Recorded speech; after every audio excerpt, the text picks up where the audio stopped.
नमस्कार श्रोताओं, स्वागत है आपका भक्ति के शक्ति में, जहां हम आपको पौराणिक कथाओं के उन पहलुओं से रूबरू कराते हैं जिन्हें कम ही लोग जानते हैं।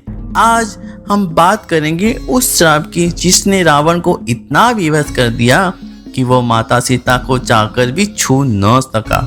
पर क्या आपको पता है कि ये श्राप किसने दिया था और क्यों? ये कहानी शुरू होती है स्वर्णमयी लंका के शासक रावण से। रावण जो न केवल एक बलशाली योद्धा था बल्कि चारों वेदों का ज्ञाता, शिवभक्त और महाज्ञानी भी था। लेकिन उसके भीतर एक अंधकार था, उसकी अपार काम वासना। एक दिन रावण आकाश मार्ग से यात्रा कर रहा था।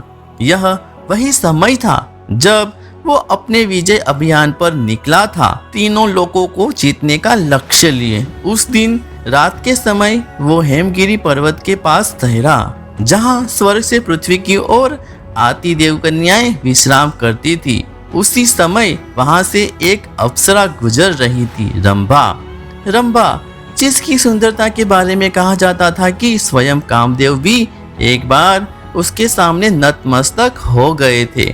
उसकी चाल, उसकी आंखें, उसका स्वर, सब कुछ दिव्यता से भरा था।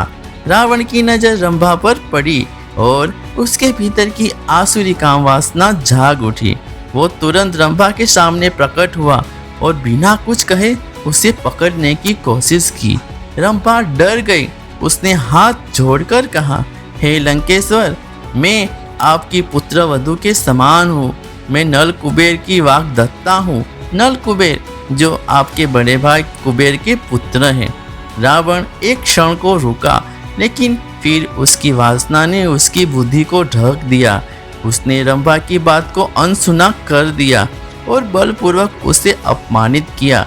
रंभा रोती रही, चीखती रही, लेकिन उस रात उसकी चीखें आकाश के देवताओं से टकराकर रह गई। अगली सुबह कांपती हुई लज्जित रंभा नल कुबेर के पास पहुंची। नल कुबेर जब ये सुनते हैं तो उनका गुस्सा 7वें आसमान पर पहुंच जाता है। उन्होंने तुरंत तपस्या करके अग्निदेव, वरुण, यम और ब्रह्मा को साक्षी मानकर रावण को एक भयानक श्राप दिया। हे रावण, तूने नारी के सम्मान को रौंदा है। अब यदि तूने किसी भी स्त्री को उसकी इच्छा के विरुद्ध स्पर्श किया तो तेरा मस्तक 100 टुकड़ों में बट जाएगा। यह श्राप तेरे जीवन भर रहेगा। यही था वो श्राप जिसने रावण को रोक दिया माता सीता को छूने से, चाहे वो उन्हें अगवा करके अशोक वाटिका तक ले आया हो। सीता जी को स्वर्ण महल में रखकर भी रावण उन्हें छू तक नहीं सका, क्योंकि उसे डर था कि उसका सिर टुकड़े टुकड़े हो जाएगा।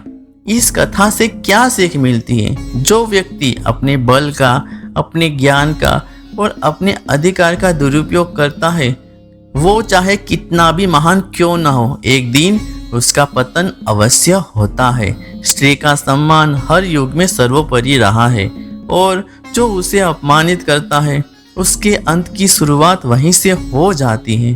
तो मित्रों, यह थी आज की पौराणिक गाथा, एक अनसुना रहस्य रावण के जीवन का। अगर आपको ये कहानी ज्ञानवर्धक लगी हो तो कृपया लाइक करें, शेयर करें और हमारे चैनल को सब्सक्राइब जरूर करें। जय श्री राम, हर हर महादेव।